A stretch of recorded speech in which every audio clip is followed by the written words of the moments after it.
తిరుమల శ్రీవారి లడ్డూ ప్రసాదానికి కల్తీ నెయ్యి సరఫరాలో టీటీడీ అప్పటి చైర్మన్ వైవి సుబ్బారెడ్డి పాత్ర అనుమానాస్పదంగా ఉందని హైకోర్టుకు సిట్ నివేదించింది.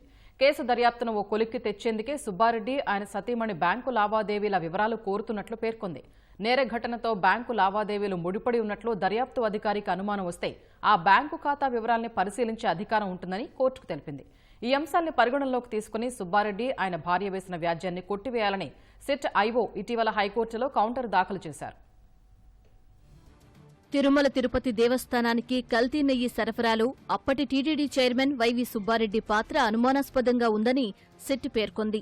ఈ మేరకు సీబీఐ డైరెక్టర్ నేతృత్వంలో సుప్రీంకోర్టు ఏర్పాటు చేసిన సిట్ హైకోర్టులో దాఖలు చేసిన కౌంటర్లో నివేదించింది. సుబ్బారెడ్డి ఆయన సతీమణి స్వర్ణలతారెడ్డి బ్యాంకు లావాదేవీలను పరిశీలించేందుకు అనుమతి కోరుతున్నట్లు సిట్ కోర్టుకు తెలిపింది. వైవి సుబ్బారెడ్డి 2019-2023 మధ్య టీటీడీ చైర్మన్గా పనిచేశారు. చైర్మన్ హోదాలో ఆయన అనామక ఫిర్యాదును 2022 మే 16న టీటీడీ ప్రొక్యూర్మెంట్ జీఎం ఆర్ఎస్ఎస్వీఆర్ సుబ్రహ్మణ్యానికి అప్పగించి Bhole Baba organic dairy milk private లిమిటెడ్పై విచారణ జరిపించాలని కోరారు. తిరుమలలోని చైర్మన్ క్యాంపు కార్యాలయంలో వైవి సుబ్బారెడ్డిని 2022 మే 20న సుబ్రహ్మణ్యం కలిసినప్పుడు నెయ్యి నమూనాలను పరీక్ష కోసం మైసూరులోని సీఎఫ్టీఆర్ఐ ల్యాబ్కు పంపించాలని పురమాయించారు. దీంతో premier agri foods private limited, Vaishnavi dairy specialities limited, Bhole Baba డైరీలు సరఫరా చేసిన నెయ్యి నమూనాలను 2022 జూన్లో ల్యాబ్కు పంపారు.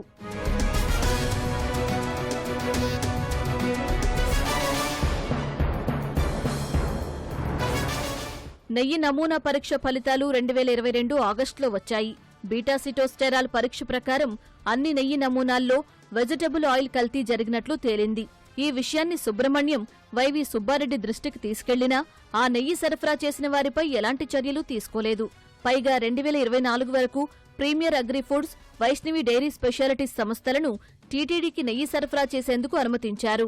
భోలేబాబా డైరీ నుంచి 2022 అక్టోబర్ వరకు నెయ్యి సరఫరాకు అనుమతించారు. కల్తీ నెయ్యి కేసులో A3గా ఉన్న భోలేబాబా డైరీ డైరెక్టర్ పొమిల్ జైన్, కైలాష్ చంద్ శ్రీనివాసన్ 2022 మే 25న హైదరాబాద్లోని వైవి సుబ్బారెడ్డి క్యాంపు కార్యాలయంలో ఆయన్ను కలిశారని హైకోర్టులో వేసిన కౌంటర్లో సిట్ పేర్కొంది.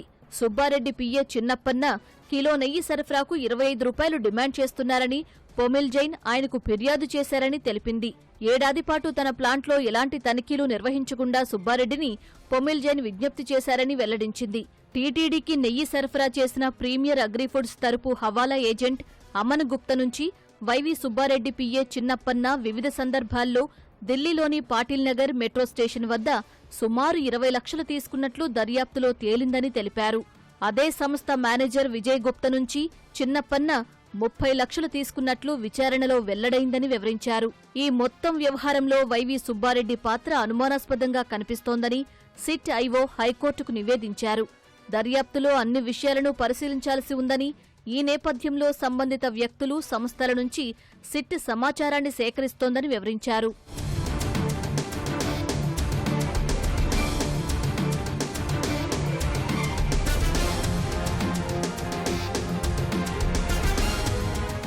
కల్తీ నెయ్యి కేసు దర్యాప్తులో భాగంగా హైదరాబాద్ శ్రీనగర్ కాలనీలోని యాక్సిస్ బ్యాంకు మేనేజర్కు సిట్ అదనపు ఎస్పీ నోటీసు ఇస్తూ వైవి సుబ్బారెడ్డి, ఆయన భార్య బ్యాంకు ఖాతాలు, లావాదేవీలు, స్టేట్మెంట్ల వివరాలు ఇవ్వాలని కోరారు.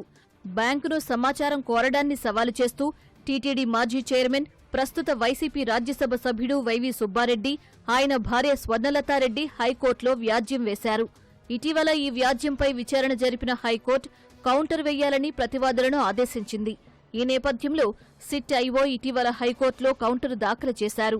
ఈ వ్యాజ్యంపై ఈ నెల 14న హైకోర్టు విచారణ జరపనుంది.